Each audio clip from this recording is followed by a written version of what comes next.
Nitram and Chano. Fellas, you are both fathers. Well, all three of us are fathers. My question to you guys this week is, are you going to convince Triple H to sign your son and bring him in so you can you could coach him through wrestling? Or are you going to tell your son, nah, you got to go to the indies. I can't help you. You got to figure it out yourself. So you're asking me if I will go the Rey Mysterio route and have Triple H sign down? Yes. Yeah, 1,000%. If I got that kind of juice, why not? Okay. So we can, but it worked out. Look, Dom is that guy now. Dom was rough at first. He was a lot of rough. He was kind of unwatchable. But now my guy has solid matches, and he goes on. He has a good time, and he's a heat magnet. My man hasn't wrestled in like 2 months, 3 months, and people will hate this man. That's true. Nitram? I'm the total opposite, bro. Screw that kid. He ain't got nothing to do with my legacy. He better work his way up these damn indies. I'm talking about. I was getting paid $20 an hour to do a match, and he want to come into this $100,000 contract? Hell no. Martin lying. Martin Go to lying. NXT, beat Trick Martin Williams. is lying. You better work your way up. He is a liar. Martin is lying. Let Gio come right now and be like, yo, Dad, can you get me to work with you? Martin be like, I'll make that happen. I'll make that happen. Well, I do ask because, as everybody knows, Bronny James is going to the Los Angeles Lakers with the help or without the help of his father. You could determine that. I have another question on a flip side. What kind of advice could Dom Mysterio give Bronny about working with your father? It's rough. It's rough at first. Everybody's going to compare you to your father. The things that your father does great that you haven't grasped on yet. But it's patience. It's a marathon. It's not a sprint. You just got to focus on your craft little by little, day by day. And ultimately, as much as you love your father, there may be a time that you might have to step away, go to a team that he's not at to continue developing. Because Dom didn't start blossoming until he left to Ray. You know what I mean? With Ray, he was clunky. He was trying to do luchador shit. It was way too awkward for him because Dom's an athlete, but he's not a luchador athlete. Them guys is bendy straws. You know what I mean? Mm-hmm. And Dom's a paper straw. And there's nothing wrong with that. There isn't. There's nothing wrong with that. But as soon as he went to Judgment Day, he found his own niche and he found his MO, and he's thriving now. So listen, ultimately, one day he might need to step away from his father's shadow and legacy to create one for himself. But it's just patience at the end of the day. Step by step, just focus on your craft. What about you, Nitram? What kind of advice could Dom give Bronny?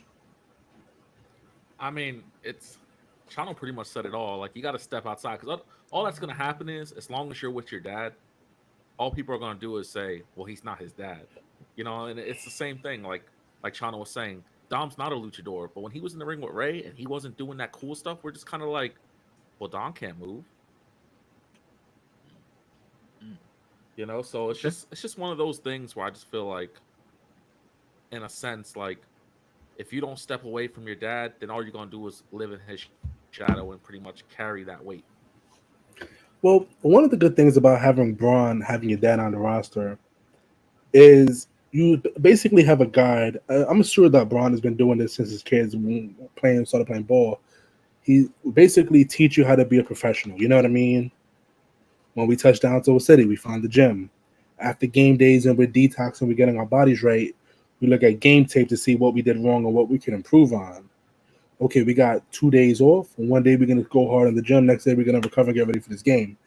Back to back, we're going to... So there's pros of, like, going on the road with your dad. You know what I mean? You learn how to be the consummate professional. But ultimately, at the end of the day, is LeBron's 6'7", 260, 270 muscle. You know what I mean? Bronny's 6'2", like 210. Like, your dad was a genetic freak. You know what I mean? Like, same thing with Dom and Ray. It's a great comparison. Ray's like, what, 5'8", 5'9"? Dom is like 6'1". Ray. Yeah, Ray's a genetic freak. Yeah. You know what I mean? But it's different body styles and different comps, and they have different wrestling styles. It's not like one-on-one. You know what I mean? So eventually, yeah, you're gonna have to definitely. find things that work for you. Definitely agree with the both of you. And hey, Bronny, if you listen to us, hit up Dom Mysterio. He could definitely give you some advice about working with your father. But fellas, CM Punk almost died this week. We have new tag team champions, and we got Forbidden Door this week. Let's go ahead and start our show.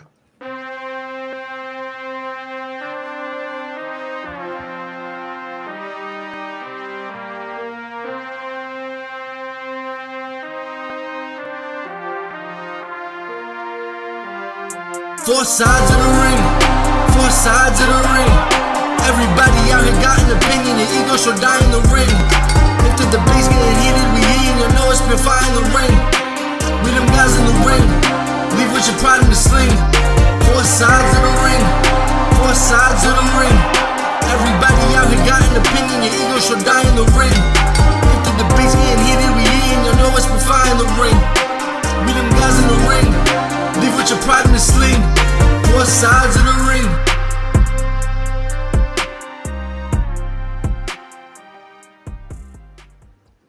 What is going on, Ringsiders? Your favorite faction is back. I'm Marcus Hernandez, the founder, of course. I'm with Chano Hayes, Chano Rhodes, Chano Theory, Chano the God. We're also with Nitram. Yo. What's going on, fellas? How you guys are doing? Good, man. Gearing up for a very long weekend. Gearing up for a very long weekend. So if you guys don't know, Forbidden Door is coming up. Mark is coming down from the Carolinas. We're going to go see Ant Russell at ECPW. They're going to SmackDown because they got money. Your boy just a humble worker. Can't afford no SmackDown at AEW.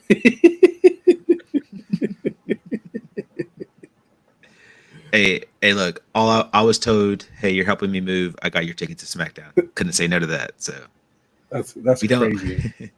We don't have Brandy. We don't have Brandon this week. He's packing. He's getting ready to move out to the Carolinas himself. Zombie King is taking a few weeks off, but we have Nitram with us as well. What's up going on, Nitram?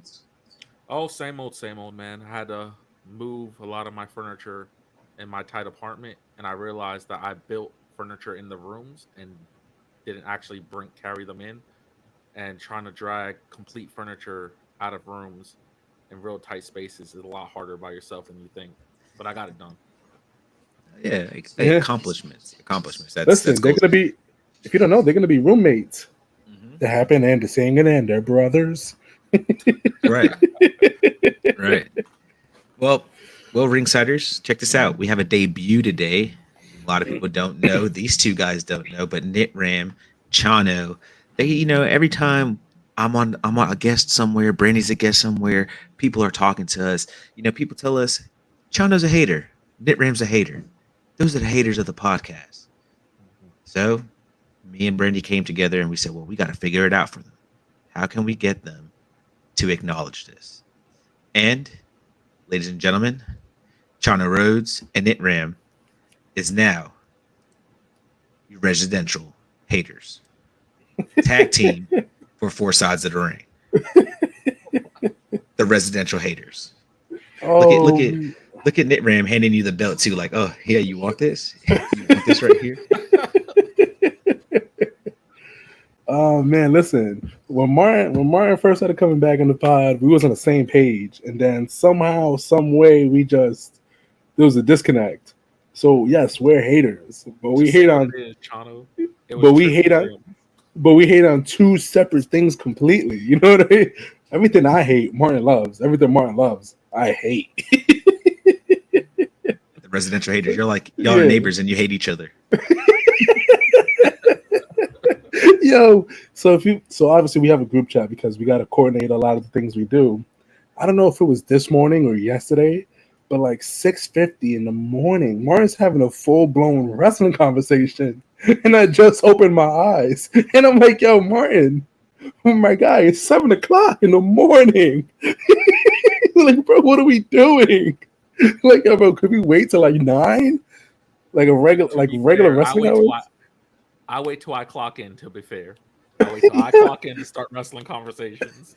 Yo, bro. I have my whole routine. I have my whole routine set up. Like, I don't start getting ready till my son's out the bathroom. And so, like, he was in the bathroom and, like, Martin's just going crazy. I'm talking about like 25, 30 text messages in the group chat already. I can't even tell you what they were talking about. But I'm like, yo, guys, could we wait like another hour and a half? Can I get my tea in my system? Can I drive to work? Can I clock in?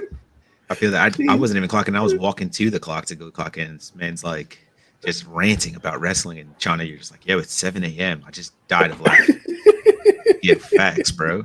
How you wake up so angry? You know what it was is when he woke up in the neighborhood, in the residential neighborhood, he saw that you wasn't going to work, and it pissed him off.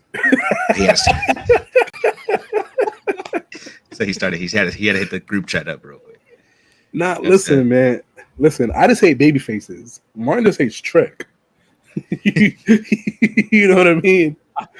I hate stuff that don't make sense. Okay. And I just hate baby faces who just won't listen. It makes no sense to be that good. You know what I mean? Let's put him on the map. Let's put him on the map right now. Let's put him on the spot, not on the map. Let's put him on the spot. Nitram. For everybody listening to us, and everybody knows how much you hate both these guys. Who are you taking number one? Trick Williams or David Batista? He's going Batista. He has to go Batista. Jeez, I can't like trade my pick for a later pick. No, that don't work like that. It's hurting him. Look at him. He's in pain. If I had to, I'd probably pick Trick just because he's super over. Wow. So you're telling me in-ring ability has nothing to do with it? Well, I'm saying in this situation, well, Batista's not good. I've always told you that. Batista's super overrated. So in this situation, Batista really isn't a big pop. And I'm going to go with the big pop. I don't got to make him world champion or nothing. You know, he going to go out there and cut promos about, you know, charity promos like you do. That's crazy. Mode. Your number one draft pick is not going to be a champion? Nah, yeah, not if it's Trick Williams. That's crazy. Okay. Well, fellas, this week I was on with our guys at Championship Culture, Brennan the Guy, and you know Hugh has the third. You know, we were talking about prestigious titles of WWE and what is the most prestigious title of the WWE. And Brendan gave a really good, compelling case about the IC title. You can all listen to that on their YouTube, Wrestling Realm Championship Culture. I wanted to ask you guys the same question because it just, you know, it kind of sparked up a great conversation. What do you think is the most prestigious title in the WWE? You want to go first, Martin? Yeah, I'll go first. Obviously, I was watching that show. I was in the comments, and the Intercontinental Championship is something that I instantly think of when it comes to prestige. Not because, see, I want to make this argument to Brandon. It's not because of like the title having this beautiful history. I think it's more the fact that the Intercontinental is a title that there are people who never were world champion, and they held that belt who I feel like should have been world champion, like Kurt Hennings and Roddy Piper and so on. You know, these guys never were world champion, but to me, like, these are the legends that I really like. So that's why I would say the Intercontinental Championship is more prestigious than probably the World Championship, and it's just because of those guys specifically. Okay. Well, I gotta go basic answer. You know what I mean? I gotta go the most basic answer you could possibly think of, and that is the WWE Championship. Doesn't matter. It doesn't matter which variation. It doesn't matter who held it at one point or another. If you had the WWE Championship in your hands, you was the face of the franchise. And you can go down the list, and obviously there's some guys who should have never been WWE champion in hindsight. You know what I mean? But at the time, it made sense. You know, there's an episode of Opinionated coming out where I made to the finals and I got eliminated for Jinder Mahal. Nah, I mean, spoiler alert. No, it's definitely a big spoiler. But my point is, Jinder was the face of the franchise for a little bit. He was the face of the franchise for the Indian market. You know what I mean? As terrible, I think he's a champion. He was a face. He was the face of the franchise. Everybody's the face of the franchise. Cody Rhodes is the savior. Roman Reigns saved wrestling. Brock Lesnar is the beast incarnate and possibly a criminal. You know what I mean? But face of the franchise. Then you have Kurt Angle, Eddie Guerrero. The names and these people just go on, and they live in history forever and in infamy. You have your John Cena's, your Randy Ortons, You had Sheamus who won the WWE Championship, which is super random, super early on to his career too. So all these, yeah, it's just like all these, like this belt has so much history, and it's like if you had to choose, if you was a wrestler, and you'd be like, you had to choose one belt that you can go after and make the most, and like that would be a legacy. It won't be the Intercontinental title, you know what I mean? True. You're not gonna be like, I'm a wrestler and I want to win the Intercontinental Championship and I want to hold it the longest ever. No, you're not gonna say that. You're gonna be like, no, I want to hold the WWE Championship and I want to hold it for the longest time ever, and I want to get my own variation of it. You don't think Gunther said that? You don't think when Gunther got there, he was like, I want to be the longest one ever? No, hell no. Gunther was probably like, yo, y'all letting me hold this belt for how many days? He saw the script and said, what? Yeah, he was like, yo, can I trade this out for the big one? Oh, after this long ass reign. Our guy, go ahead, you can finish. I'm sorry. He was like, okay, I'll do it. But you know what I mean? Like, when you become a wrestler, and this is a great question for Ant. So, Ant, when you hear this back, please text back to group chat. If you make it to the WWE or AEW, both another great promotion, would you go for which title would you go for? Would you go for the International/Intercontinental Championship, or would you go for the biggest title that company has to offer and make it yours? That's true. And everybody's gonna say World Championship. If you say you become a wrestler to go for the Intercontinental Championship, you're a liar. And I want you to go look in the mirror and be honest with yourself, because you're not telling the truth. And go to church. Cody Rhodes. He's talking to you. Oh man, our guy Mike is in the chat. He's saying, the real debates tonight. What's going on, Mike? Hey Mike, I made something for the guys. I want you to see it too. We might have to add you, because I've heard sometimes you could be a hater, but might have to add you to the residential haters club. Our guys are out here, the residential haters, the new tag team of 4 sides of the ring. Don't get it twisted. Nitram, Chano, they're out here. Hey, we had Mike. We can go for the trios. Hey, we can go for the trios. We start collecting titles. The belt collector. The belt collector. It's funny that you say the WWE Championship, because I also think that the WWE Championship is the most prestigious title in the WWE. Another question that popped up, and Brian H. Waters put me on blast. I was 0 for 2 this whole week with Brian H. But the second 0 for 2 was the second one was just me trying to be funny. But man, they Brennan asked me what was the most prestigious look of the WWE Championship, and in my personal opinion, it's the spinner. Just the spinner belt. You know what I mean? It's just a beautiful belt. It's great. It's Cena made it prestigious 16 times. 16 times. 16 times. They like the winged eagle. They like the big eagle, but I like the spinner. I will say this. I will say this: the winged eagle. I saw a bit of the episode. The winged eagle on the white strap is absolutely gorgeous. Oh yeah, Brandon has a nice one on the white strap. It's absolutely gorgeous. But I will say, growing up, as I started to watch wrestling, I saw the undisputed WWE Championship, which my GOAT, the greatest of all time, not even my GOAT, everybody's GOAT, Eddie, when he beat Brock Lesnar clean.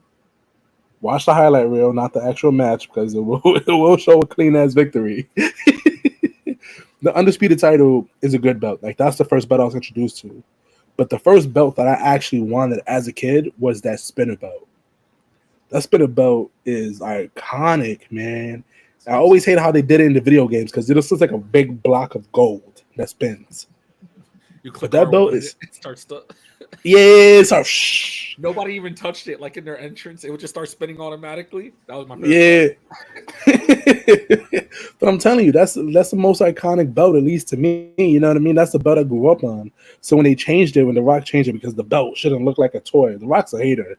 He's a big ass hater. You know what I mean? Because that belt was beautiful. Cena hater. And I think when it comes down to it, oh, go ahead. So just because your big goofy ass don't look right with the spinner belt, don't mean it wasn't a great ass belt. You know what I mean? Mm-hmm. Fucking tooth built ass. And I think when you ask questions like that, it always just breaks down to what era did you love the most? And for people like us growing up, that's our era, the Cena era. You know what I mean? That belt is what we intentionally that era fell in love with wrestling. I still think about Edge's ugly version of it. You know what I'm saying? I think about the way Cena kept going back and forth with it. You know, I mean, it's just that belt. If you asked me personally, I would agree and say the spinner belt is probably the most iconic belt they've ever had. Going back to the first thing with the Intercontinental, did you see the video when Edge is talking about, or now known as Adam Copeland, that he wanted to make his own custom WWE Championship and it wasn't the Rated R belt? Like, he drew a belt. The belt he literally drew looked like the Intercontinental Championship. Maybe that was the title he was going for when he broke into the business. You know what I mean? And he just fucked around and he made it to the top of the mountain. Hey, you know what? You probably got a point, to be honest. You really Yeah, bro, look at the drawing. It's the Intercontinental title. Looking like a Markus in the building. He says, you know, he wants to know what is the definition, like the debate of being prestige. What exactly makes a belt prestige? Match quality, length of reigns. You know, how do we determine a prestigious title? And you know, that's a good question, because I think a prestigious title is the one reason why I think the spinner is such a prestigious title is because no other championship in the WWE has gotten to tie Ric Flair. And John Cena did that with a belt. And John Cena did that in an era where wrestling should have possibly even may have died because of PG era. And Cena switched it up and just gave us this whole new life and meaning to what wrestling could be and what you could do. And, you know, the things with CM Punk as well, too. CM Punk going for those titles. Triple H going for that title. So I think, I think that the Winged Eagle and the Big Eagle had those guys, but they weren't in their primes yet. You know, like Triple H wasn't in his prime when he was feuding with The Rock. I think we got Triple H in our prime. You know what I mean? And in our era, he was in his prime. You know, we had Cena in his prime. Shawn Michaels will always be in his prime. So I just think, you know, Edge was in his prime. Or Adam Copeland he's not in his prime anymore. He's just doing crazy stunts. He was in his prime. I feel like what makes the title prestigious, especially what makes a champion prestigious, is during that title reign, that person becomes undeniable. And you be like, this person is absolutely, whether you love them or you hate them, they're like, wow, this championship reign makes me feel things. This title reign makes me feel frustrated. This title reign makes me unhappy. When this champion wins and retains this title and he beats the bad guy, I feel great about it. When this champion loses his title, I feel upset. I feel sad. I feel angry. I feel lost. And I feel like those are great championship reigns. Like Gunther, when he lost to Sammy, none of us saw that coming. You know what I mean? Like I was there in night 2, and it feels like enough. That was night 1. I'm not for apologize. Saw that. Didn't see that live. I wish I did. But there was an era of silence in the arena. You know what I mean? Like everybody just went quiet. When Roman Reigns lost night 2, that actually I was there for. Bro, it was split. It was a split crowd. Like all the Cody fans just absolutely went ballistic for seeing their favorite win this moment, and they were happy that the reign of terror from Roman was officially over. They didn't have him as a champion no more. They had a full-time champion. And then you have me and Brandon and Jacob, the Roman Reigns fans, like, wow, this historic title reign is over. Like, what's next? Like, what's next for me and my wrestling fandom? And it made me feel things, you know what I mean? And I feel like that's the mark of a great champion. They make you feel things, win or loss, as the champion.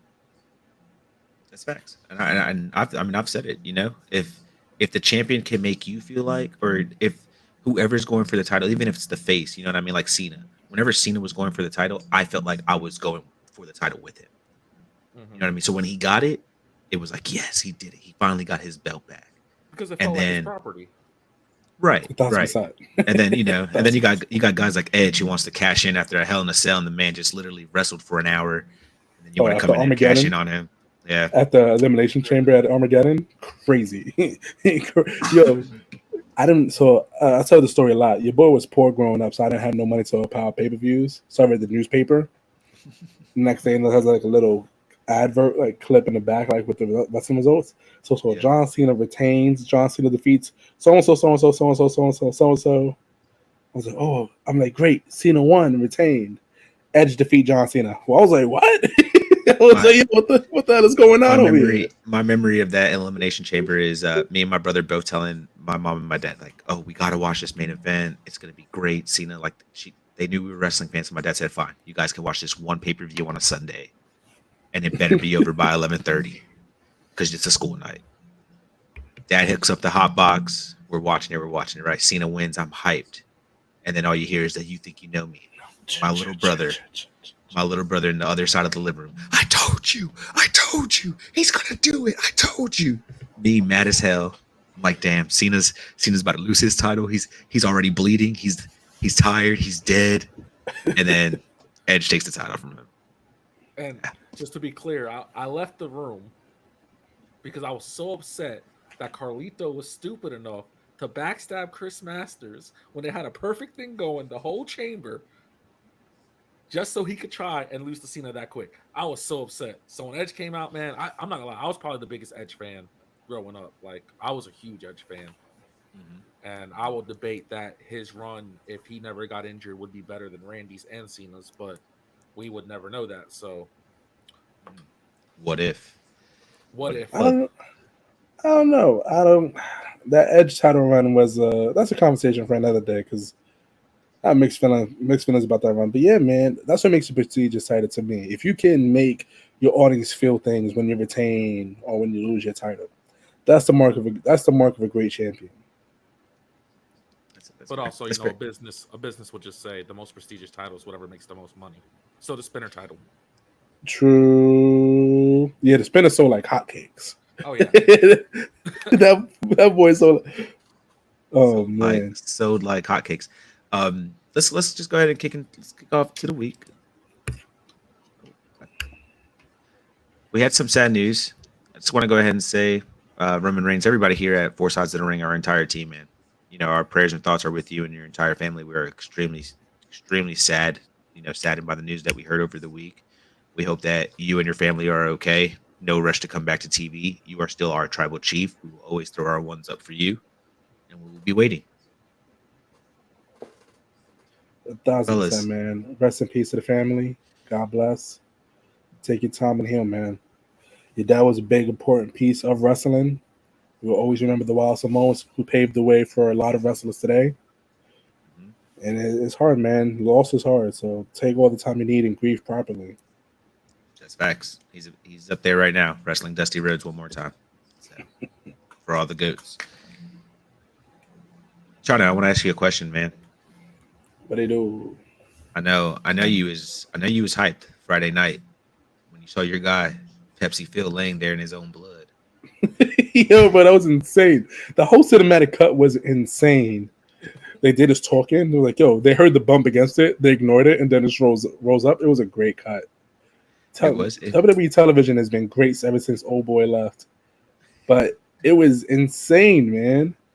And it's like, I'm not going to hold you. Drew said he quit. My man should have been arrested on the spot for trespassing and for assault. My man, you said you quit and you walked out. But listen, I want to Nick Aldis, my boy. I see you. I see you shining. Nick a big motherfucker. You know what I mean? He a big dude. He not. He a big dude. He get in your face. Let's jump to the first part of that show, and Nitram, we'll get your thoughts on CM Punk almost getting killed. But let's jump to the beginning of the show. Chicago, CM Punk's hometown. Obviously, he's going to open the show. He does. Cutting his promo. Paul Heyman comes down. Paul Heyman hits me with the "Take me with you, CM Punk. Take me with you." Nitram, what were your thoughts on Paul Heyman and CM Punk? Did you tear up on the hug? Yeah, man. I thought that whole segment delivered. Like, I feel like everyone did a good job. And this goes down to the Bloodline. It goes down to Punk. It goes down to Paul Heyman. Everyone did their thing in this one, honestly. It really worked. I know there was a lot of people who were complaining, and I'm usually one of the people that would complain that LOL brand split since this guy's supposed to be on Raw. But, I mean, the dude's on injury reserve. He didn't even announce that he can come back. Just let him show up in Chicago. He already lives there. You know what I mean? It's not like he's on every SmackDown. But yeah, I thought the whole segment was really good. To be honest, everything about it. It was. I almost shed a tear. You know. I'm not gonna hold you. If Paul Heyman wasn't part of the Bloodline, that this whole entire arc would not work. Paul is Mr. Heyman is literally carrying this bitch on his back week in and week out, looking as scared and terrified as he does on a every single week basis. The man is a true Hall of Famer, and he is the greatest manager of all time. And I feel blessed to watch Paul Heyman work his magic. My man isn't even a wrestler, and he's still performing at the highest tier. Truly one of the GOATs, man. This would not work without Paul Heyman because Solo, I love you, my boy, but you suck. Your promos suck. You're a teddy bear. You're not a bad guy. Maybe that's what it's all. It's all coming down. But I'm excited to see Paul Heyman's face when he gets to see the Tribal Chief again. 1,000%. One more piece on Solo. I always get confused when Solo comes out because his theme song sounds way too similar to the Friday Night SmackDown intro music that it throws me for a loop every single time. I'm like, why did you want the SmackDown theme again? Oh, Solo. Okay. we had the promo, and then we talked about CM Punk almost dying. How'd you feel about CM Punk getting murdered in his hometown? Nitram. I thought that was great. Like I said, because people are going to be like, LOL brand split. This is two Raw guys. But like we pointed out, Drew quit. Technically not Raw, even though he's back. But and Punk's on IR. But like Chano said, I think the best part of that whole thing was Nick Aldis stepping up. Because it shows the difference from the Raw GM, and not trying to slander him, but Adam Pearce looking like a little bitch comparing to Nick Aldis standing his ground. You know what I mean? Big dog. That's two different GMs. You know what I mean? So I really enjoyed that because it's just like, well, dude, if you were on my show, you wouldn't get away with this. At all. Big dog. That's facts. Fellas, when you go to the bank, you know what I mean, and you pulling out some money, your money is green. And my girl Chelsea Green is heading to the bank. She better win it. She better win it. I swear to God. Green in the bank. I'd pop. I'd lose my absolute mind when Chelsea Green's cashes in. Bro, yes, I would pop. I don't care how long she's champion. She could be champion for a full calendar week. And it was so negative right here. Because I do think Chelsea Green's going to win. But they're making a big deal about the woman's percentage being 100%. I think Chelsea Green's the first loser. She'll have the first failed cash in. Nah. Not with the help. Not with the help of Piper Niven. Nah, I think Chelsea could lose, or Chelsea could lose a briefcase. But just Chelsea carrying around the briefcase for weeks on end would be hilarious. Oh, it'd be money. But she's great, bro. She's great television. And the crazy thing is, she can actually go in the ring, and they have not unleashed her at all. Mm-hmm. Oh yeah, she's great. Her character work has just been amazing. Like she's a true testament to. It doesn't matter how much TV time you got to make every single second of it counting. Chelsea's just killing it, 1,000%. Hey, Brendan, the guy is joining in. He's saying, I'm late. Hello, brothers. And he's saying that she's going to cash in on Charlotte. You know what? I like that. I like that right there, Brendan. Cashing in on Charlotte. I love that when Charlotte's back, she's champion. Everyone knows the process. 100%. Man, if she cashed in on Charlotte, it'd be perfect. But is it a hot take if I say Chelsea Green's having a better run at the WWE than her husband? I don't think it is a hot take. It is a hot take. I will say she's having such a great run because I feel like she came in with making the best out of every single moment rather than I'm gonna go be in the top of this mountain. You know what I mean? If she wins the Money in the Bank, do we get a woo woo woo on top of the letter? Oh, she loves. I feel like, so I see it. But she's been doing the Rough Rider for a while now. She has, and they call it the Rough Rider, so that's pretty cool. I feel like honestly, I would love to see Cardona come back to the WWE and just do his thing because he doesn't need the WWE, but just to prove that he's that guy. He needs a different dude. He's not Zack Ryder no more. That's facts. Brendan the guy said, y'all know Charlotte's going to come back and get the title. That's a Charlotte treatment. I think it's in her contract. As soon as I come back, put gold on me. She needs to have that in her husband's contract. You want to talk about nepotism? Cool. That Flair nepotism is crazy. Facts. And her pops is on the other side. Facts. 1,000%. They're like, you know what? The Flair name is so great. Strap her up. Who cares? Who cares? Yeah, Strapper. Brendan got the shirt on, Brendan. Oh, Brendan, we had a debut of a new tag team. Let me go ahead and show you the new tag team. You might like this one. Listen, Man, me and the Martin residential are just, haters. The residential haters. we're just misunderstood people. We're actually the baby faces of this whole entire show. Markus is the heel. Nah, you're always the villain in somebody's story. You know Facts, what I mean?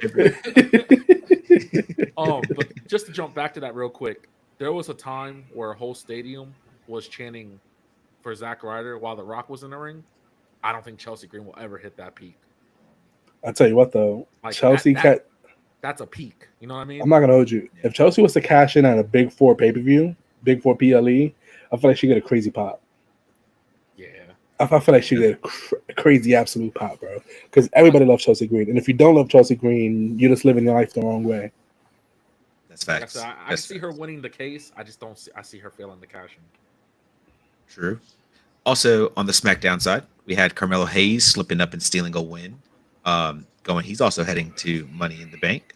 We also have Andrade picking up a dub and also going to Money in the Bank. The men's Money in the Bank, honestly, men's Money in the Bank and women's Money in the Bank are like, they're pretty good setup matches right now. Yeah, super unpredictable. You don't know who's going to win it. How'd you feel about Melo taking a dub though and heading to the bank? It's better than Randy Orton that fast trying to work a ladder. I love Randy.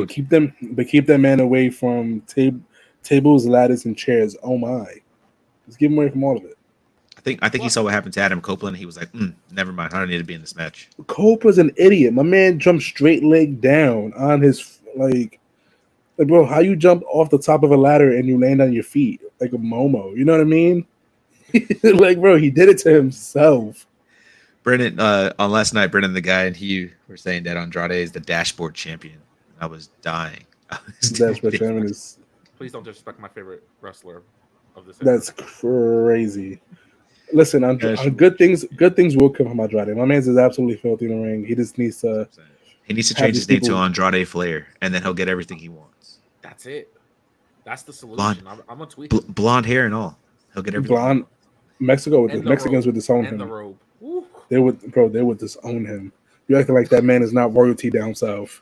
No, he definitely is. They would kill this man. I don't know what a Spanish woo is, but he needs to do that too. It's actually wepa. Yeah. Oh man, well, we had a debut, the Bloodline guys. Who wants to start? The Samoan Werewolf. That man got in hella shape really fast. I think they said that he actually lost up to about 42 pounds, which is incredible. Great for him. Jacob Fatu is somebody that when I want to get somebody to watch indie wrestling, that's the person I would turn them to. I don't know who I'm turning to now, but so happy for him, man, because everyone knows that he had a hard time getting in because of his criminal record. I mean, that's public information. I'm glad that they're finally overlooking that kind of stuff. Like, dude did his time. You know what I'm saying? He just wants to wrestle. Let him wrestle. He's that good. Right. He's the best in-ring performer in his family right now. And I don't even think that's a hot take. Yeah, Roman doesn't really have a work rate no more. My man's over here just putting on cinematic moments. Yeah, I think it's crazy how the WWE has this this Disney Marvel workout. Get these guys, they come back jacked. Randy Orton, AJ Styles, Jacob Fatu was in crazy shape. And we saw him in November, and he was not in shape. He was still a great wrestler, but he was not in shape. So yeah, he still would have great shape. I'm not gonna hold you though, man. All the reports that they were worried about Jacob like overshadowing Solo, and bro, I see it. I saw it immediately. I was like, oh my god, this man is a monster. And what I like about it is they're kind of playing into that too, because if you notice when they threw the ones up, bro, the brothers looked at Jacob like, oh shit, and they slowly went up like, yeah, this man is a problemo. And it's rumored that Tonga's 6-7 brother is supposed to come, right, as well. Yo, Haku is busy. Yo, these Pacific Islanders, man, they just be bored at home. Because Jacob Fatu got 7 kids too. They just be bored in the house, man. let's continue on with our guy Drew for a second. So he goes to Chicago, blatantly, breaks Assault. into property, assault, almost killed somebody, left, and then comes to Raw and says he's gonna win the Money in the Bank. And Adam, you saw what Adam Pearce told him? He was like, "No, you're not, buddy. You think you deserve an opportunity." He just wagged his finger at him. And Drew Everyone said, has "Go to somewhere, loser." qualify. He said everyone has to qualify, so you'll have to qualify too. No, Adam, he's not doing nothing. Leave him alone. My man is Assaulted. he's a criminal. He's a criminal, Adam. Why is he getting an opportunity? He quit and assaulted one of your associates. You're a manager, Adam. Act like it. All I'm saying is, back in the day, you put your hands on a GM, you got suspended. My boy's getting an opportunity for the Money in the Bank. Well, that depends. That depends on what show. Because if on Raw you got suspended, on SmackDown you was fighting the Undertaker at the main event. So you was better off getting suspended. Because Undertaker beat your ass. What would you rather? You rather be out for 2 weeks or get your ass beat by the Undertaker? I want to point out that I love Be out a for good 2 wrestling weeks. crowd. And what makes me laugh about wrestling crowds is Drew really went up there, pulled out a friendship bracelet that has AJ and CM Punk's dog Larry on it, and nobody cared, bro. Nobody cared about what he had to say about AJ, but he said something about Larry, and they went ballistic. They went Larry. Like, leave that dog alone. Bro, that dog's already been through too much, bro. You know what I mean? Kenny Omega already tried to save it. The Young Bucks, I think we're gonna jump him. That dog's been through a lot. Okay? Larry tore his ACL. Right? Yeah, you know what I mean? Like Larry could write a book right now or a movie. I'd watch it. So I'm just saying that dog's been through a lot. For Drew McIntyre to go out there and try to shame him like that is very disrespectful. Could you imagine Drew trying to climb the ladder to win the briefcase and Larry just nips at his ankle? Oh man. Oh, bro, the AEW haters are gonna be like, "This is what y'all watch." 1,000%. 1,000%. Larry wins the Money in the Bank for CM Punk. Then we get Larry versus Drew McIntyre, the 3 stages of hell match. God. Brandon, Brandy's packing. He's getting ready to move out here to the Carolinas. Brendan did say Larry got super kicked. He's absolutely right. He's absolutely right. That dog's been through hell and back. You know what I mean? He don't even want to be part of it. Did the Elite really super kick his dog? No, apparently, Ace Steel or whatever his name was bit Kenny Omega when he picked up Larry to protect him. And when he bit Kenny Omega, Kenny Omega dropped Larry and he hit his face on the door and it cracked like Larry's teeth or something like that. Oh man, Kenny's a good guy. CM Punk thought apparently that like Kenny Omega threw his dog. It was like a whole thing. CM Punk turned around and Kenny Omega was just going in on Larry. Could you imagine you're fighting for your life in a brawl and you see your dog get yeeted?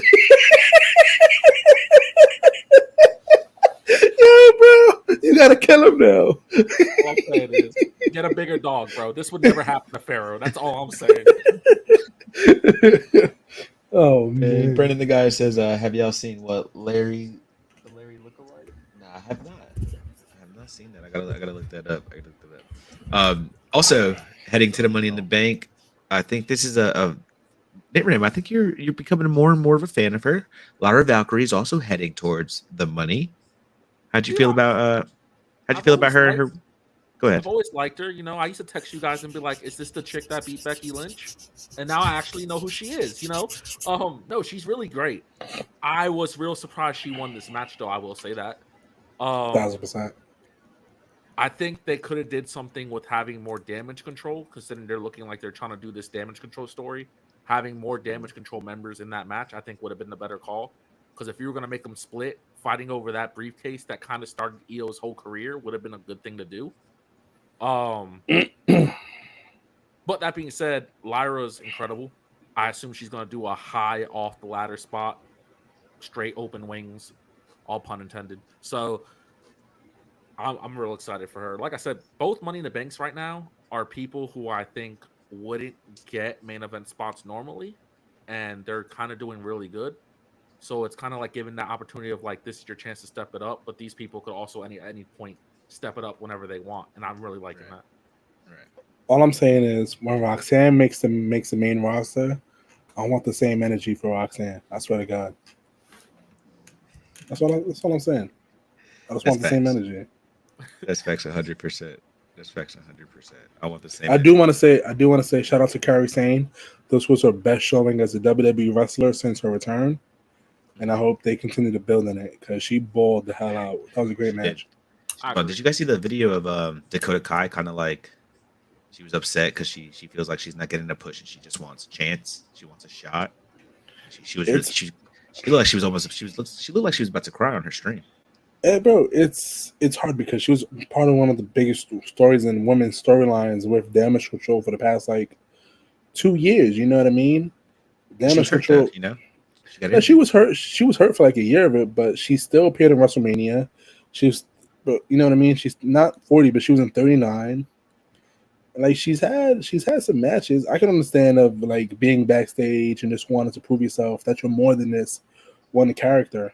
So we were talking about it earlier. I would love for them to send Damage Control down to NXT for like 2-3 months and just wreak havoc. Just build some confidence and just bring that back up to the main roster again. You know what I mean? I could see that. I could see that. I've never been a big fan of Dakota, so I don't really have anything to say without y'all making it seem like I hate her or something. Not a big fan of her. You can say whatever you want. I'll just throw this up. Jesus, Warren. No, look. Dakota's cool. She was cool in NXT. I've always thought she kind of just looked like Bayley in a weird way. She's a body on the roster. There's nothing about her that makes me say she should be in a main event slot. And I hate to say that about anybody, but I'm gonna tell her the same way I told Jeff Hardy: be happy you have a job and keep showing up to work. Jesus Christ.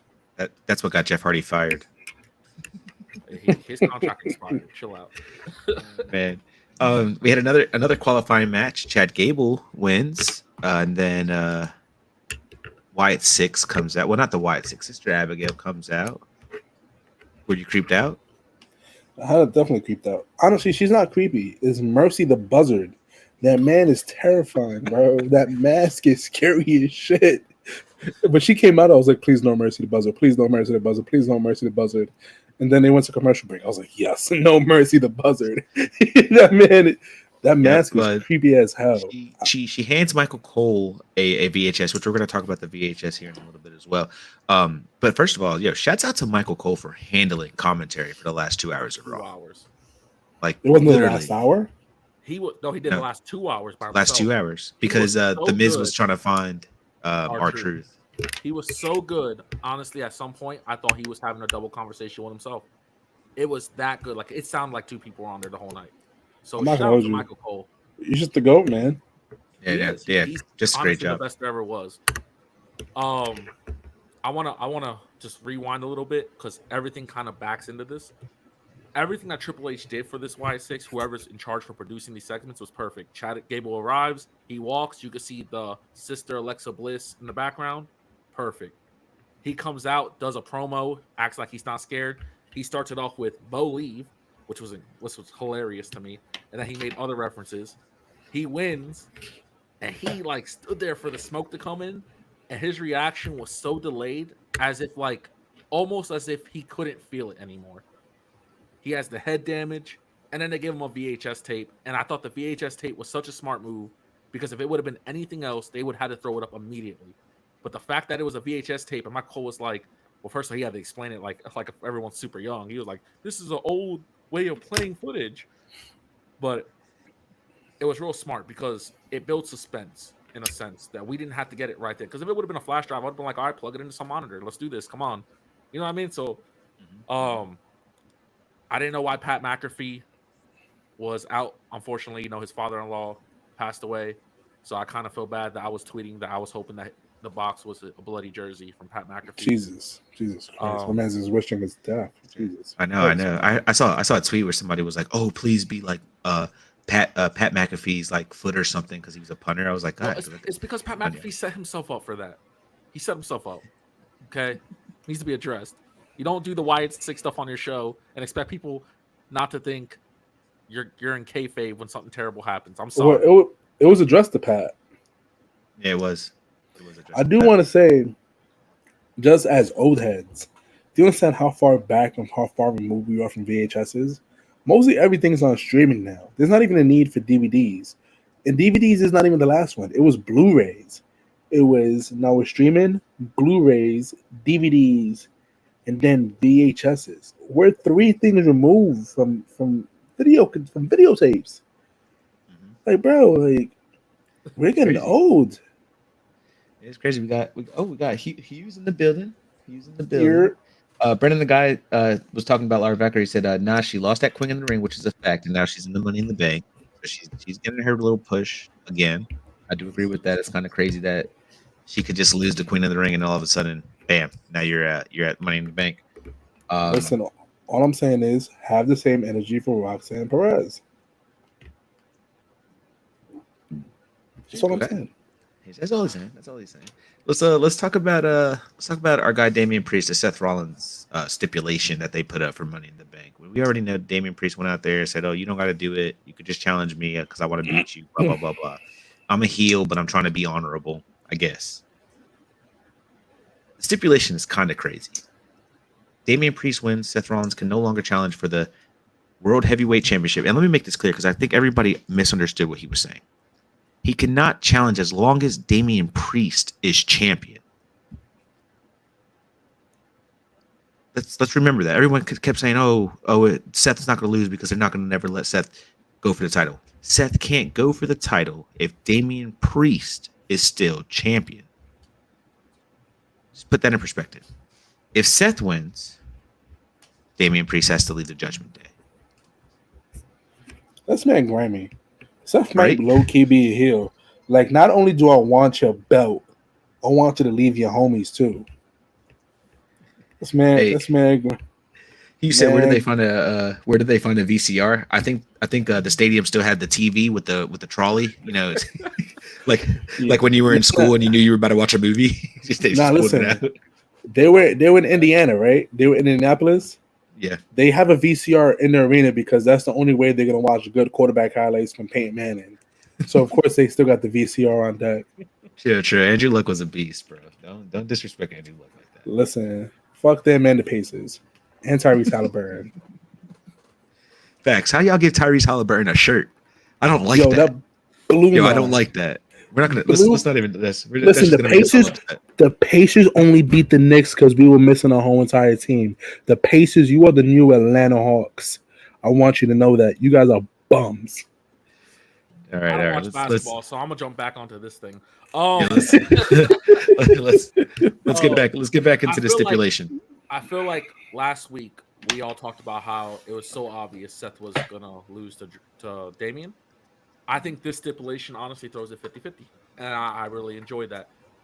I really do hope now that Damian wins, and just hear me out here because this is going to be a long-term storytelling. Damian wins, Seth can't challenge for that title, right? When Damian loses that title, I hope he's a tag team champion or something, because the stipulation says Seth can't go for it as long as he's a champion. He said a champion. He didn't say it had to be that championship. And I hope that just carries on like this whole time.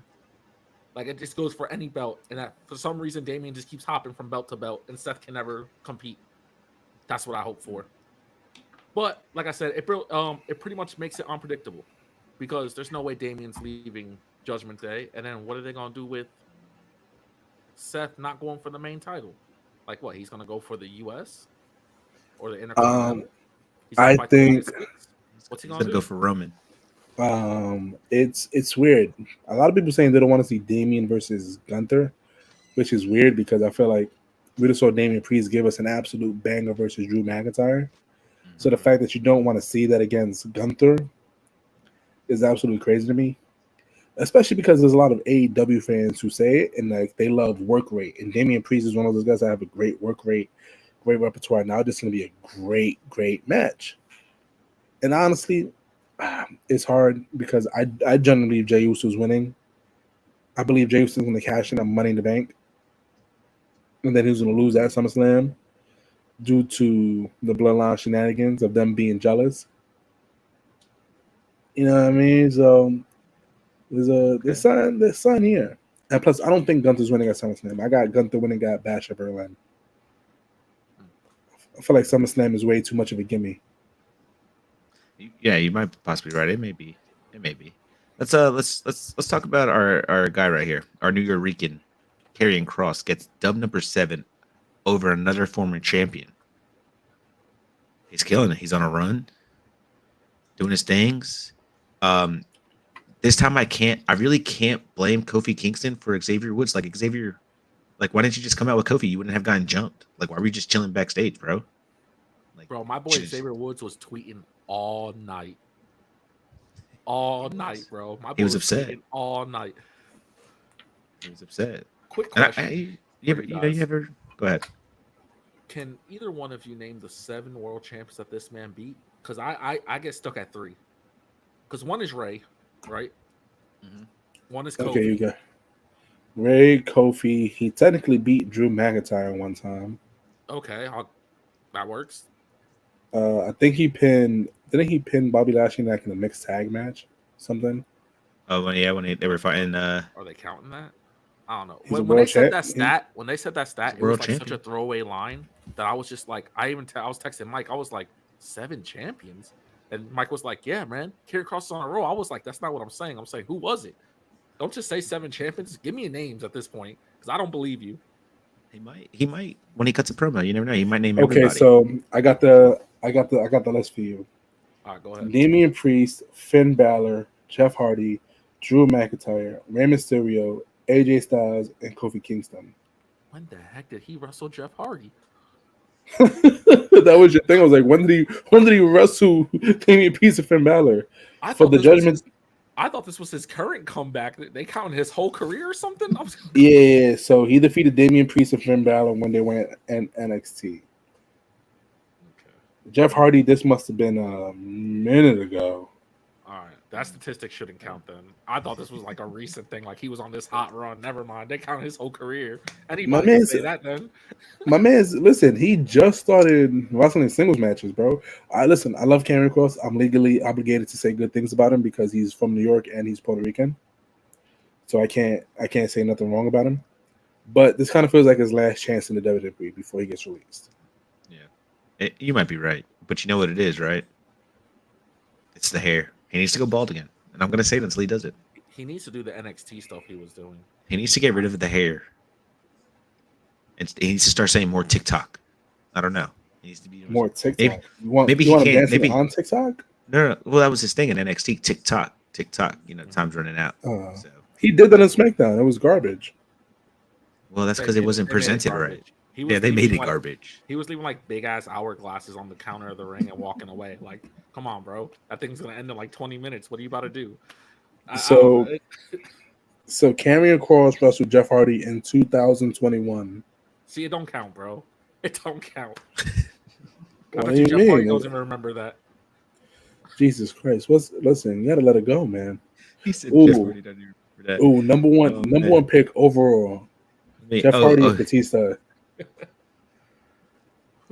You already went trick over Batista. So Jeff or Batista? For the fact of being over, I guess I'm still going Jeff. I'm taking over people.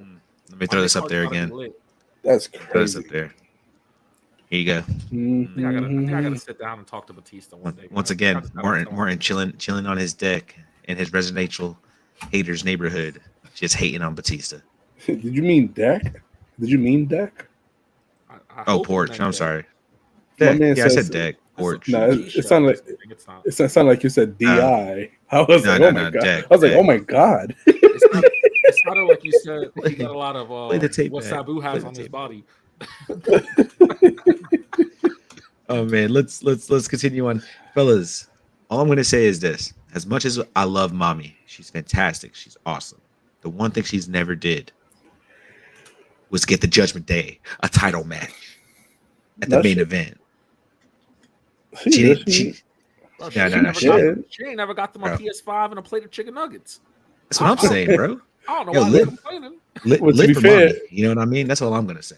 Live for To mommy. be fair, that's all Dom eats. Dom apparently eats like a child, and Oh, he no. has I don't know. chicken nuggets. I'm with my guy Hugh. Last night he said it's kind of like psychotic. My man wasn't even dipping his nuggets. That's crazy. No, there was no ketchup, no barbecue sauce, no buffalo sauce, like no nothing. No drink. Just straight eating up like spicy nuggets from catering. I just Bro, want to he say, probably Carlito was already smacked full. in that game. He was getting Like, smacked. That's the crazy part. Carlito was getting smacked, bro. Bro, He yeah, did that not know how to dude. play. Also, Carlito's probably like the best part of this story, low key. His one line of "That's cool" is always gonna make me pop. Not me. I don't know about that. Not me. But hey, we got new tag team champions. The Judgment Day goes over on the Yeah, Miz and R-Truth. Thank God. I'm not gonna hold you. I popped when Judgment Day won. I popped. I was like, oh my God, am I mentally ill? Am I sick? Like, what is going on? But Liv, honestly, as a heel, this has, say what you want about the storyline. I've seen a lot of people criticizing, oh my God, they have a sexual assault case going on right now. How can they be so insensitive? Listen, don't take wrestling so seriously. All right? Like, just relax, chill a little bit. It's great television, and Liv is doing the best character work of her career right now. Of her career. As a babyface, it kind of got stale and boring, but as a heel, did you see the look she gave to Finn Balor when she was about to turn her back and betray R-Truth? She's like, yo, finish him. And my man's had no business. He stood 10 toes down and he handled himself. And it was great, man. You saw the shoulder shrug at the end, like, I guess she's in. I guess she's Yeah, in. she was That good was my job. favorite part. At the end, like she didn't have her title when she came down, so she runs to the back while they're holding the new title. So she's like, "I got one too." It's like the best thing. Bro, it's the craziest thing because when they come out as Judgment Day, they're gonna come out just like they did in the past. Just are all strapped up. And now Dom is left out. So Dom is gonna dethrone Sami Zayn and Judgment Day is gonna hold all the gold.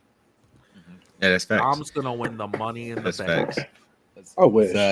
I wish. Don't get me excited. Bro, I think Liv talks her way to getting Dom a Money in the Bank qualifier. She helps him win. I think Dom wins the Money in the Bank. Don't get Chano started, bro. Bro, it's my agenda. Dom Chano pinning Cody Rhodes. Where's Money in the Bank in Canada, right? Canada, I'm going. Yeah. Yes, Chano's going. It's a 5-hour drive. It's a 5-hour drive. Chano said, I got that. But I'm telling you, when Dom wins the WWE Championship, I'm gonna be there sitting front row with his family, celebrating that win with him. Back to the chat. He said that Liv is a bad mommy. I totally agree. He said no sauce, no Diddy. Mouth was probably dry as hell. Oh my God.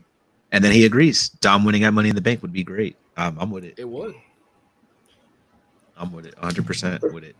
Let's talk about this VHS. We brought it up a little earlier. I want to start with Nitram. I know you're really excited for this. As big fans as we were of Bray Wyatt, including Chano, I think the three of us can agree that the Fiend and Bray Wyatt may be one of the greatest gimmicks we have seen in such a long time. But we had this Wyatt 6 VHS, man, and it was really good. Like, it wasn't even scary. I'm not gonna even lie to you. It really drew my attention. It really brought me in, really made me listen to what Bo had to say, what Uncle Howdy was asking. It was just well put together. They were in the family fun house, and it was just such a beautiful, in a weird way, a beautiful segment. In a weird, creepy way, I guess you could say. It was just a beautiful segment. Nitram, I know you were really excited to talk about it. Please share your thoughts with the Wyatt 6 VHS taping. So this whole thing was like, I don't know exactly how long it was. I'm assuming it was like 6 minutes. It was close to at least 5 minutes ish. But the whole thing was so beautifully produced, because it starts off, you see a quick glimpse of the whole Wyatt 6, then a quick glimpse again, and then you just see Uncle Howdy, and he's asking questions, and you're sitting there thinking, because at first I was like, who's he asking these questions to? But when they show, because he was like, how do you feel since your loss? And they show Bo there, and Bo looked so sad. Like, they did such a great job putting this together. like Marcus said, they're in the Firefly Funhouse. They reveal that at the end. It's like faded into black. So it's all this. But there was things that they said that just touched so deep. When he says, "How do you feel when your brother died?" And he says, "I feel like I lost everything." But then when they're like, "How do you feel that you like pretty much like using your brother to gain fame?" Because that's what everyone online was saying. Oh, he's just copying his brother. Like they addressed everything. Exploit. Yes, was the word I was trying to use. My dictionary and my brain don't work that way. No, that's why I'm here. You know, he explains that, but what also I feel like people don't understand was there was something that I was making a big deal about, and they kind of addressed this. What made Bray Wyatt so great was that he was able to take the Fiend as a wrestler and Bray Wyatt as a character and a wrestler and had them completely separated. And when they debuted this Wyatt 6, I was concerned they weren't going to be able to do that. I'm perfectly fine, because I kept saying keep him away from the title picture. But I'm perfectly fine if Uncle Howdy is the vocal point, but Bo Dallas is the wrestler. If you follow me. Because it makes up for that lack of spookiness that he needs to have in the ring. Because Bray used to do that. Bray used to wrestle and then transform halfway through the match. You know, that was COVID era, so it was easier to do. But between commercial break. yeah, you know, stuff like that. So it's just like it makes so much sense. So I was real worried that they weren't going to do that. But the separation of character, of people being like, "Oh, Uncle Howdy is Bo," that's fine. This is a conversation with his inner thoughts, his deeper self, and it goes way beyond like, "Oh, he's just trying to do what Bray was doing." No, this is Bo realizing that his whole career, he never really got to stand side by side with his brother. He never got to do it. What people are saying, he's just trying to use his brother's fame. He never even got a chance to do that. I think the only time Uncle Howdy and Bray were together is when Uncle Howdy did that Shane McMahon dive on the Mountain Dew match. You know, So it's just like the whole thing was so beautifully produced. It was something that I couldn't take my eyes off. When it was over, and I said this to a lot of people, I went back and kept rewatching it constantly. I just kept rewatching it.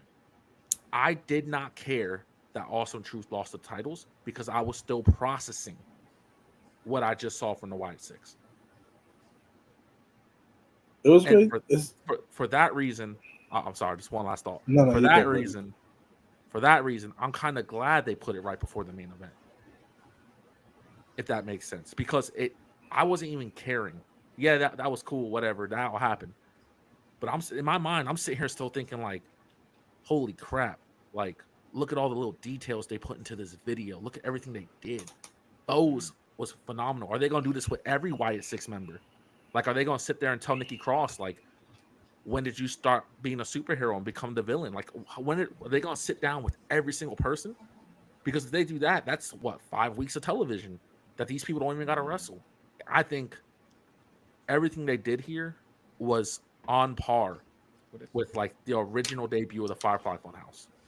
What if Dexter Lumis was there and he said nothing? He said no. What if he just said it all started when Nitram said I sucked because I broke my arm and I sold it. I didn't say he sucked. I said and I broke character.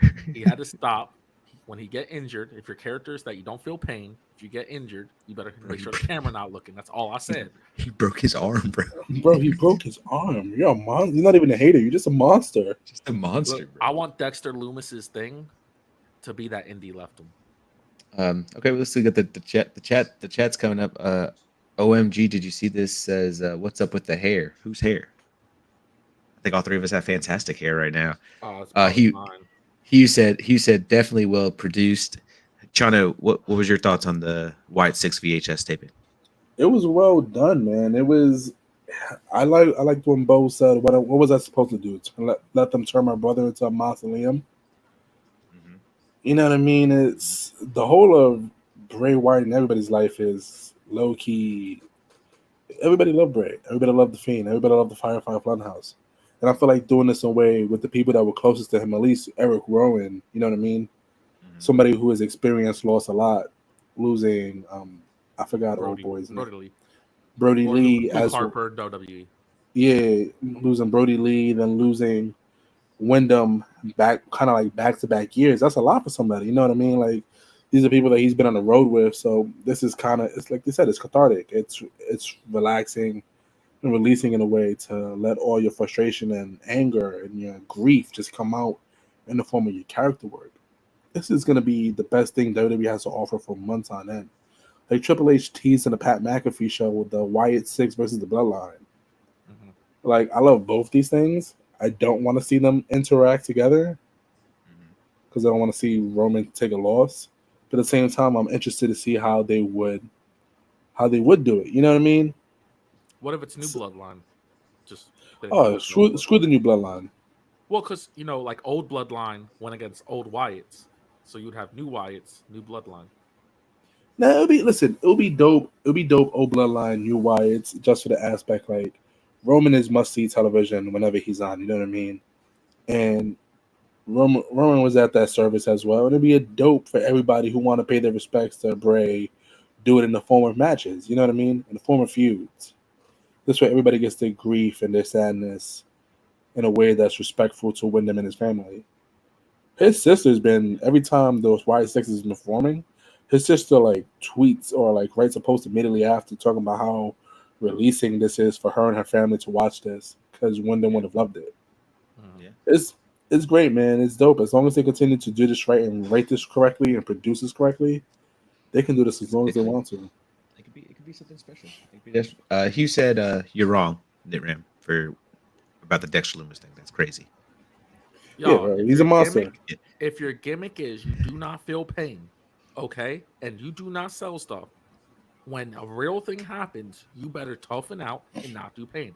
And stop making it seem like I'm not a Dexter Lumis fan, because I think I'm one of the biggest Dexter Lumis fans in this podcast. I like Dexter Lumis. I liked it when he was kidnapping The Miz. I liked his NXT run. I love his marriage with Indy Hartwell. I like Dexter Lumis, but he fucked up there.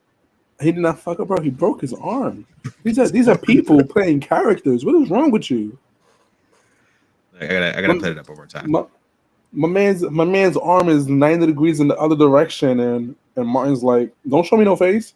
Don't show me no face. You better eat that broken arm. You're a monster." Did I remember when that happened? He was just like, "Did you see Dexter Lumis? He broke character." I'm like, "What? He just broke his arm, but he broke character. Why would he break character?" He's never been. It's like, bro. It's like if he got shot 6 times, you want it to be like just bleeding out on the floor.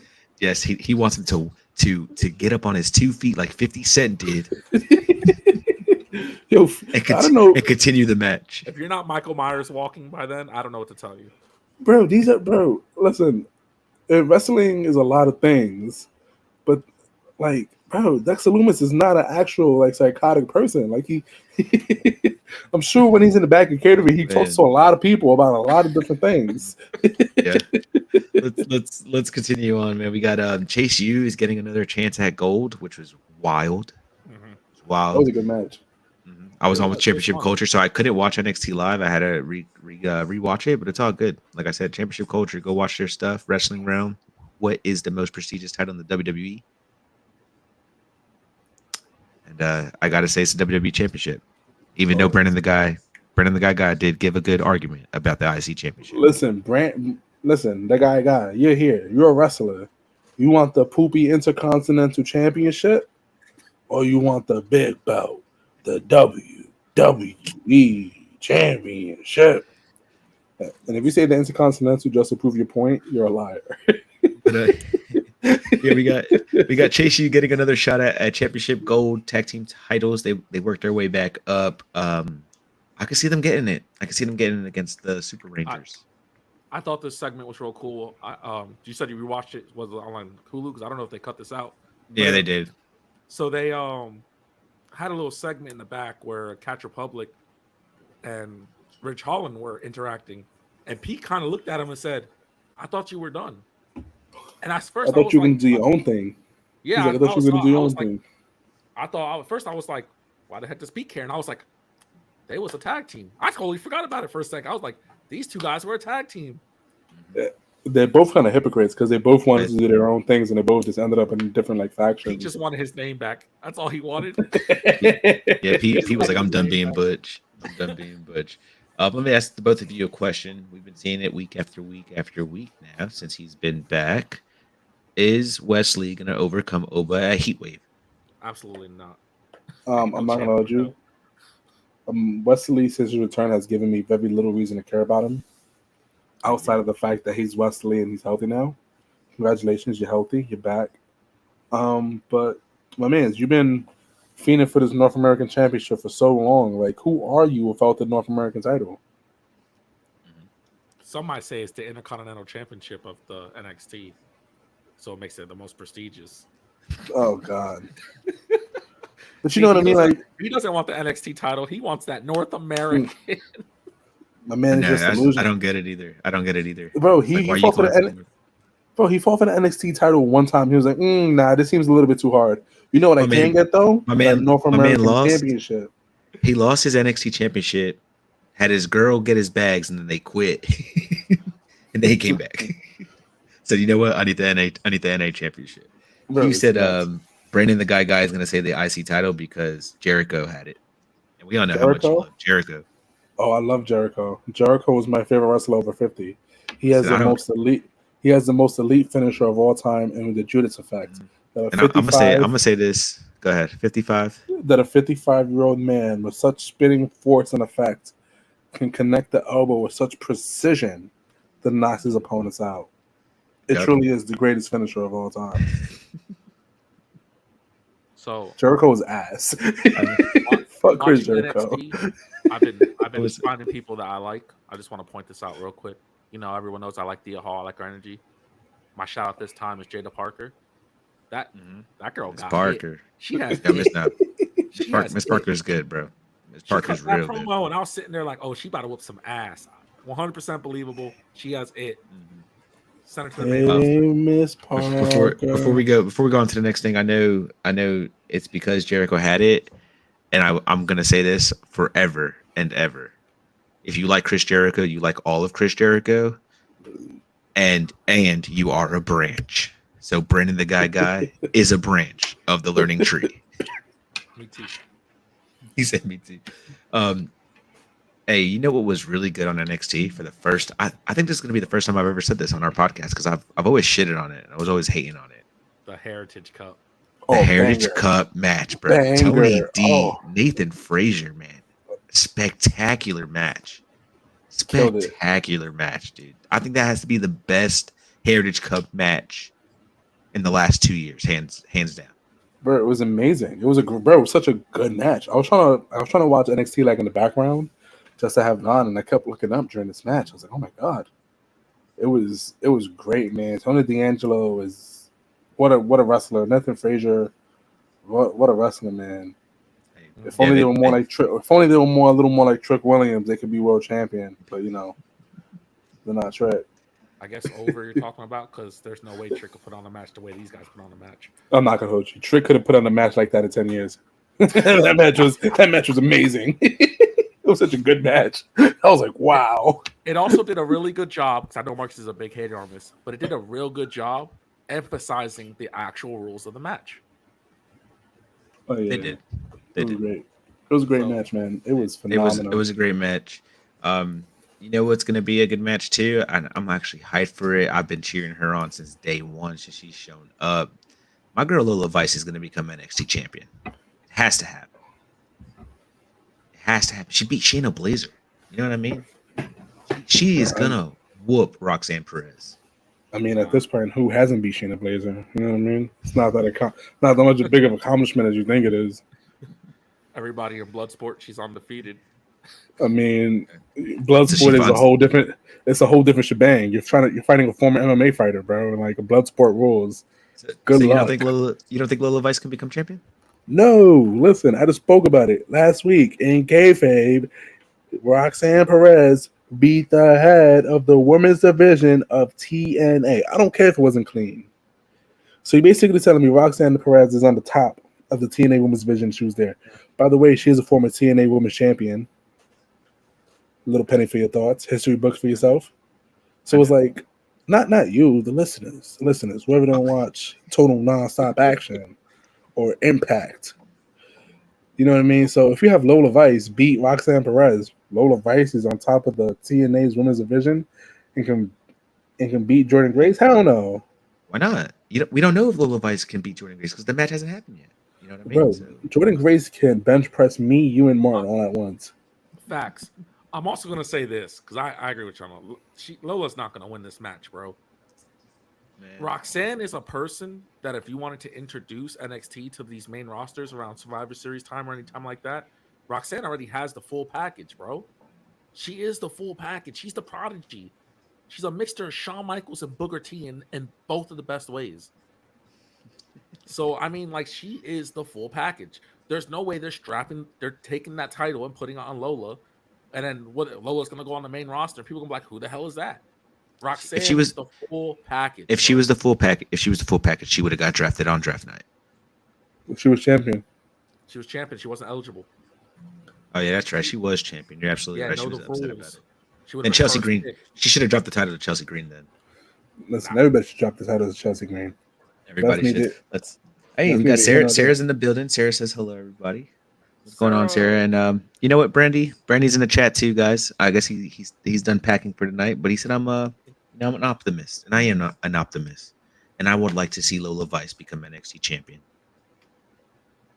I'm also gonna tell you what NXT should do. Shawn Michaels, I hope you're listening, bro, because you've been cooking.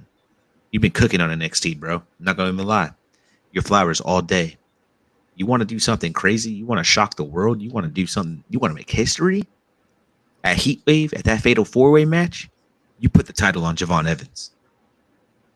100%. Make him the Randy Orton of NXT, the youngest ever. Facts. I'm not gonna hold you. I feel like this is kind of a way for Trick to lose his championship without 100%. actually being pinned. It's Ethan. And I think it's gonna be Ethan Page. It's Ethan No. Page's. No. You want to do something? You want people to come watch your show? You want to, like I said, you want to disrupt wrestling for a little bit? You make Javon Evans the world's youngest NXT champion ever, and let that kid rise to stardom because he could wrestle circles around Trick Williams with his eyes closed. Look, I'm gonna go ahead and say I don't care who wins the title. Just take the belt off Trick.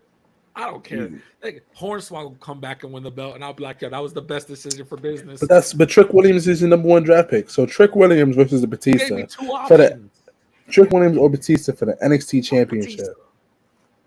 Wow. It's always gonna be Batista, okay? Trick Williams or Batista for the WWE championship at WrestleMania 50. I have Dominic Mysterio cashing his money in the bank. He's the other champion. Who you picking, that Ram? It's a no contest. Time limit. Nope. No. There's a winner. There's a clear winner. This is WWE, man. It's not AEW. There's no time limit draws. What? Give the belt to Trick.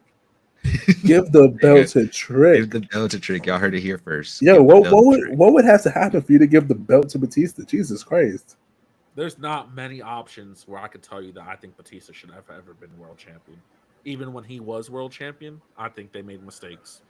I'm not gonna hold you. Every time I think of Batista, I have fond memories. I think of the theme song, the machine gun entrance. He has one of the best theme songs. I'm not gonna lie, he does, and one of the coolest entries. Cool. I wish they would bring back soft rock theme songs for wrestlers because Batista shit was insane. Now, Def Rebel. Yeah, theme songs are ass. They're ass. They can just stop. Y'all heard Braun Breaker's theme song? That shit was ass. I think the guys at the wrestling room, they call it, instead of the Triple H era, it's the metal era because Triple H has put in a lot of metal music in all the entrances. And now it sounds like you guys don't like the metal era. So nah, we don't want that. Bring back the soft rock music or make me think these people are singing their theme songs. Bro, you know what I mean? The hottest theme song in wrestling is I Believe in Joe Hendry. Not a single rock thing in that whole song. Exactly. Keep it simple. I believe in Joe Hendry. Will Ospreay song is Ospreay. Perfect. Nah, Ospreay shit goes hard though, bro. I'm not gonna hold you. Swerve shit go crazy too. I like theme songs when they actually have lyrics. Facts. He said it's extra metal over there in WWE. Yeah, it's terrible. Extra metal. I feel like if you just give me if you just make me like the head of your theme song department, and you give me full creative control over it, there's gonna be a lot of wrestlers with early 2000s like rap and like R&B tracks. It's gonna be filthy. So there's gonna be a whole lot of old heads in the crowd like, woo, child, you don't know about this. I could definitely see that happen. Well, we got a major pay-per-view. I want to shout out Tony Khan had a hell of a go home show on Wednesday night. I mean, Real good hell job. of a go home show. Yeah, real good job. A real put together show for a pay-per-view that's coming up. We still have Collision on Saturday. There's still one more match to see who's going to be the last guy in the ladder match. Let's talk about this AEW Forbidden Door. I'm hyped for it. This is going to be my second major pay-per-view for AEW. As everybody knows, Nitram and I were in the building in Greensboro when Sting had his last match. Incredible Revolution card. That was a really great time.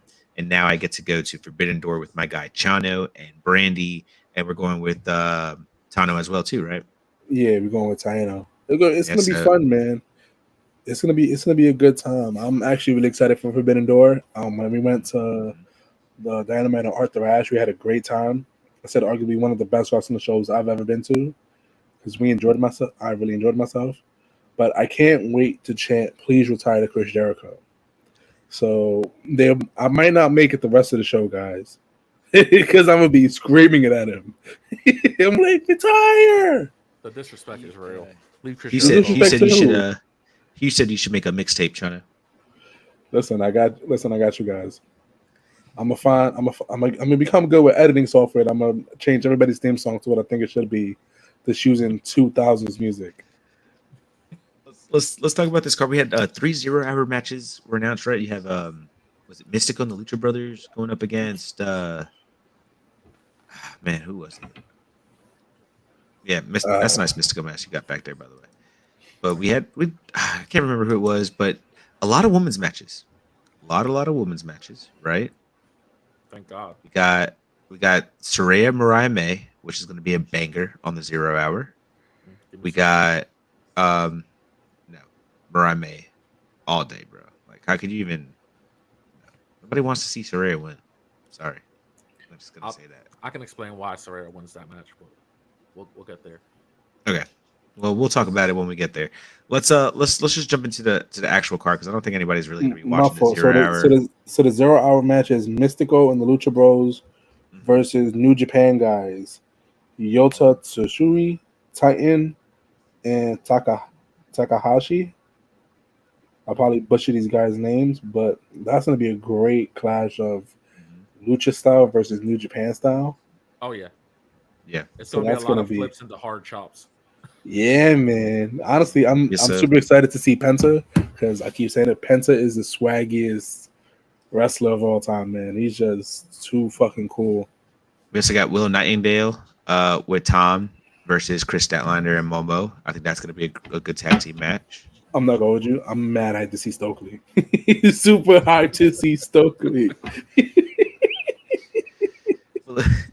Let's jump into the actual card. So we have a trios match that was announced: the Elite, Okada, the Modern Age Bucks against the Acclaimed without Daddy Ass. And out of nowhere, Hiroshi Tanahashi's like, "Yo, I got y'all. I'm the scissor guy. So we got Hiroshi Tanahashi, the Acclaimed versus the Elite, and I think the Elite's gonna put these guys over. No, I don't think. No way, no. Max Caster eats the pen. But look, it's the story that they've been building. They already beat him, in the tag team tournament match. Why not beat him at Forbidden Door? Just keep beating them until that time comes. To the mix. You're adding Okada to the mix. I guess you're right, but we're adding Tanahashi to the mix. Hiroshi Tanahashi is going to end up leaving those guys midway through. Tanahashi has never really been a great team player. He's there to fuck up Okada. That's what he's there to do. That's like, the old time rivalry. I think the Bucks will pin Max. Max definitely eating the pin. Yeah, Max eating that pin, boy. Okay. We got a Owen Hart Foundation men's qualifier quarterfinal tournament match. Brian Danielson, the American Dragon, going against Shingo Takagi. This should be a banger of a match as well. I gotta give it to Brian because I think Brian's gonna win this whole Owen Hart Foundation tournament. So obviously, I mean, imagine to have Brian Danielson just losing the first round just for giggles. Weirdly enough, on this entire card, I think this is the worst match. Really? What? Hell no. There's another worst match. I'm not saying it's gonna be a bad match. That's not what I'm saying at all. I'm saying compared to all the other ones that are going to be put on, I think this will be the most lackluster one. I don't know. I gotta Chano, Brandy got to sit through and watch. I guess Chris Jericho bring some random person out because I don't know. I ain't watching that match, bro. I'm telling you that right now. Yo, it's mad funny. And I'm gonna be in the building. Markus tagged me, and then he was like, "Yeah, we found the margarita match." So when Chris Jericho comes out, just know your boys are getting margs. The Jericho match is a one-on-one match now. I'm definitely missing that. Minoru Suzuki versus Jericho is what they're going to do for the FTW belt. That hasn't been confirmed yet. It was confirmed. It was confirmed on Dynamite. No, it wasn't. Jericho never accepted. He was like, "What the?" They were confused because they thought he was going to be his teammate. He never accepted the challenge to fight him. That's what I'm saying. That all Suzuki said was like, "Yeah, just fight me instead." How about that? It just never happened. You know what I mean? So we don't know if we're really going to get that match. So, I mean, I would love to watch Suzuki just destroy Chris Jericho. That'd be great.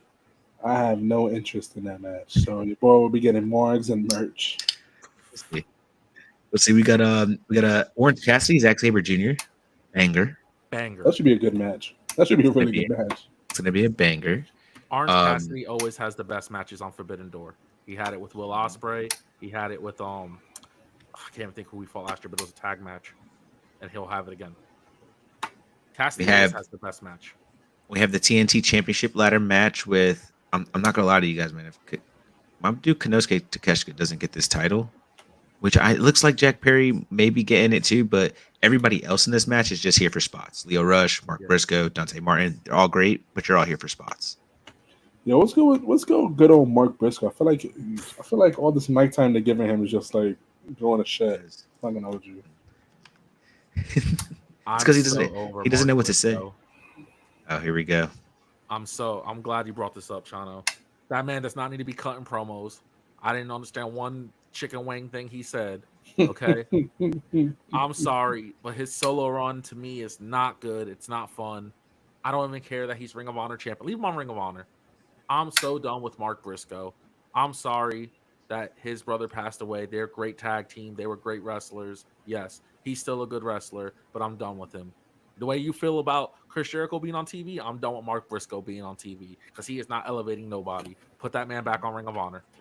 I'm not gonna hold you. Briscoe kind of sounded like your drunk uncle at the spot, just like talking too much, talking about the good old days and shit. And it's like, yo, Unc, like I get it, bro. Like just calm down. Like my man just be tweaking off the beat sometimes. Oh man! All right. Let's continue with this card we got going on. We got MJF, Hacharias fighting. Should be a good match. Jesus Christ. We should. You don't think it's gonna be a good match? It should. MJF is gonna win. We already know that. Yeah. Listen, my issue with MJF with Daniel Garcia at Wembley, I'm a little lost and confused. Kind of feels a little lackluster. Like I understand he just came back, but I feel like you could have built him something a little better at All In at Wembley. So I'm a little not sour though. I kind of want to see what MJF is going to go post Wembley. I guess I just want to see his overall direction and see where he's going. Okay. We got let's talk about the AEW Women's World Championship match because I think we'll get that one first before we'll get the TBS Championship. Obviously, Toni Storm, Mina. Toni Storm going over, right? 1,000%. 1,000%. Because if Mina wins the championship, I'm buying everybody in the arena merch. All right, y'all heard that. Just Hugh, Brennan, everybody in the comments, just go ahead and start dropping your sizes because Chana's buying. Chana might That's be if buying Mina merch wins. And if That Mina is does Mina.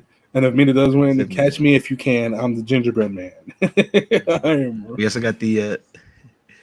Is Martin back? Nitram is joining or He's getting lit. back in, I should say. He's loading. Yeah. We got the. Let's go back to the AEW TNT Championship ladder match though. Who do you think is really taking that? It's hard. It's not Takeshka. I don't really care about nobody else winning it. That's how I Jack feel. Perry Man. for sure. You think it's Jack Perry? I also think there's a chance that who has the last opportunity? Have they announced who the last man could be? I think that's Saturday. We find out Saturday. Isn't Saturday pre-taped? We don't know who's going to be on it. But either way, I think it's Jack Perry for sure. If not, I mean, there's only two options in this whole match. I think Sammy G should have came back for this. That's like his whole title. But I don't know. Like, it's not going to be Leo Rush. He's not even with the company. Dante Martin's just there to do a crazy ladder flip. Mark Briscoe's just there. So, Jack Perry. So, a little spoilers if you guys don't want to know what happened at Collision. Tune away for 5 minutes. So, the Jericho match is going to be a trios match at Forbidden Door. It's going to be Samoa Joe, Hook, and Shibata. Jeff Cobb. It's going to be Jeff Cobb teaming with Chris Jericho and Big Bill in a trios match. I like Jeff Cobb. I do like Jeff Cobb. So it's Jack Perry. It's El Phantasmo is the sixth guy for the TNT title. Oh yeah, and it's not gonna be El Phantasmo. That's so. I mean, yeah, it's Jack Perry or Takeshita. I mean, that's your only two options. If they throw that title on Mark Briscoe, guys, I'm not watching AEW for a little bit. I'm gonna tell y'all. You're a liar. You're a liar. They throw you hear it right here. They throw that title on Mark Briscoe, and I will not watch AEW until July 27th. It'll be a whole month. All right, but you got to watch NXT in that time. You got to watch NXT every single week during that time. I've been on a consecutive run for NXT. I'm giving it my solid 10 weeks. True. Solid 10 weeks, Jesus Christ. Yeah, I'm only on week 4 though, so they can stop whenever. Fair, okay. Let's we got the title for title. Mercedes Moné, Stephanie. How do you guys feel about that? It's gonna be a banger. It's gonna go to Mercedes. For sure, that's her title. Yeah, definitely Mercedes. Definitely Mercedes, 100%. IWGP World Heavyweight Championship match, Jon Moxley, Naito. I've never seen Naito really wrestle, so I'm kind of hyped for this. I've heard good things about Naito, so I'm hoping these boys can deliver. I'm hoping they can deliver, man. Now, listen, I'm really excited about Forbidden Door. I really am too. And we got great seats. We're six rows in. So if you see us, take screenshots because I'm gonna show my mama and tell her I made it. Oh man, let's talk about the main event. It's Swerve Strickland, Will Ospreay. Everybody's saying this is going to be a 100-star match. I just hope that people aren't. I don't want people to overhype it. You know what I mean? Because then you overhype it, and then everyone's gonna be like, "Oh, that was kind of whack." They're not selling too much adrenaline. Oh, he just landed on his neck. How could he get up so fast? Just enjoy it, man. I'm not what these guys are gonna do in the ring. I hate the adrenaline spots because they're crazy and they make no sense. Like you just come from a move where like you died. No, bro. Like it'll be a move Chano, like when my man used to watch people fight in high school, they used to get slammed to the ground and get right back up. No, they used to be on the floor like the pillheads they were, and slowly crawl their way back up. I don't know. So I don't know. I was convinced that this match was hard to call until Will Ospreay got involved in that segment on Dynamite, where he pretty much said, "When we and Danny fight next week, I'm gonna even put the world title on line." Just told me my boy's not winning the world title. I don't really know if that told you he was not winning. He's just being optimistic and believing in himself and him thinking that he is better than Swerve. So I wouldn't say that proved that he wasn't winning because that's not really the case, right? So I think that's just him trying to be like cocky, like saying like Swerve really is in a competition for me. I'm way better than him. I'm the best in the world, and I'm just gonna go in there and show him what's up. But I think we're gonna get a really good main event, and I think Swerve's gonna have a really good match. This match right here will really tell us if Swerve is built to be champion or not.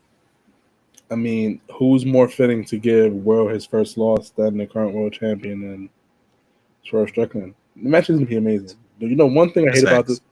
The one thing I hate about this match is that it's last, so I have to stay to the absolute ending to see the winner before I escape to my car and try to get back on the road because I got to work on Monday morning. 100%. Well, that's Forbidden Door. I'm excited. We're gonna be in the building. I'm hyped for it. I know Nitram couldn't join us. Maybe next time for the next one.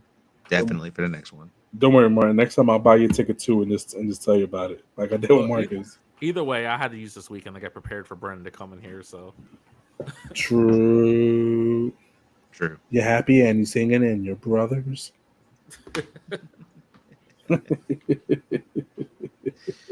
Oh man. All right. With that being said, fellas, why don't we go ahead and get our plugs in. You can find me on MySpace at Chenko the God _ the God. Nah, I'm fucking with y'all. Y'all can find me on Twitter, CHANCKO_. That's only on Twitter. Don't try to find me on Instagram. I'm not gonna accept you. Y'all don't deserve to see my cute ass son. I'm saying that every single week because y'all don't. You may love me, but I don't love y'all. Still strangers. Strange in danger. Which I'm teaching my 3-year-old. I'm fucking with you. If you find me, it's cool.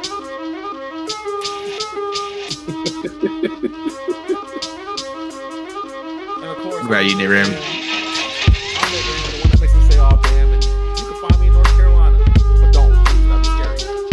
You can find me on Twitter at Nitram_4SOTR. That's Nitram_4SOTR. And you can see me host Opinionated, where episode 2 is out now. This very moment. Here's a spoiler. Chano did not win. Spoiler. It was a robbery. You see, that's how much curse. That's how much bullshit it was. Even Riverside kicked his ass out, but like my man should have won this one. So see how they robbed me once again. I will win one of these things. That's facts.